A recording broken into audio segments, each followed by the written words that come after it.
ఎవరు అడ్డం వస్తే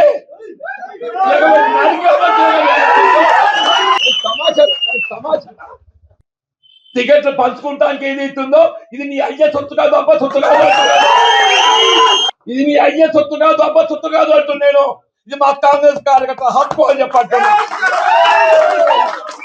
కాంగ్రెస్ పార్టీ అంగట్ల సరుకు కాదు అని చెప్పంటున్నాను. రేపు రాబోయే మున్సిపల్ ఎన్నికలు ఒక్కటి కాదు, 50 టార్గెట్ 50 అని చెప్పంటున్నా. ప్రభుత్వ విధానాలు వచ్చినాయి కాబట్టి నేను కాంగ్రెస్ పార్టీలో చూస్తాను. నువ్వెవడివిరా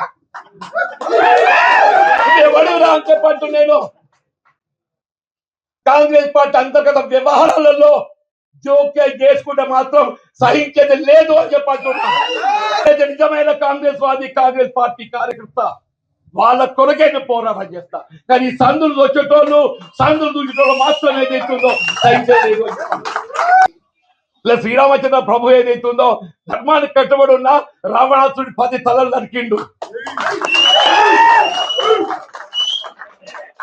రావణాసుడి 10 తలలు నరికిండు. నువ్వెంత నీకు ఒక్క తలకాయ ఉంది.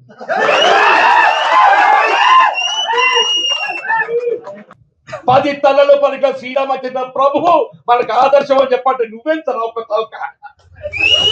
నేను ప్రజాస్వామ్యం నిలబెట్టడానికి కొరకు, నా కార్యకర్తల హక్కులు నిలబెట్టడానికి కొరకు వాళ్ళు ఏదైతుందో ఆ చివరి క్షణం వరకు నేను పోరాటం చేస్తా, మీ హక్కు నిలబెడతా. పార్టీలో 50 స్థానాలు కైవసం చేసుకోవాలి, కాంగ్రెస్ పార్టీ జెండా ఎగరవేయాలి. అడ్డమంటే ఇవాళ పాండవులటువంటి అజ్ఞాతవాసం చేసింది. ధర్మానికి కట్టుబడ్డటువంటి పాండవులు ఏదైతుందో అజ్ఞాతవాసం చేసింది. ఇలా మనం అజ్ఞాతవాసం ఉన్నాం. పాండవులు కూడా మళ్ళీ మంచి దినాలు వచ్చింది, మన కూడా మంచి దినాలు వస్తాయి చెప్పారు. మన కూడా వాళ్ళు ఏదైతుందో మీకు నేనండా, నాకు మీరన్నా. మనకు కాంగ్రెస్ పార్టీ అన్న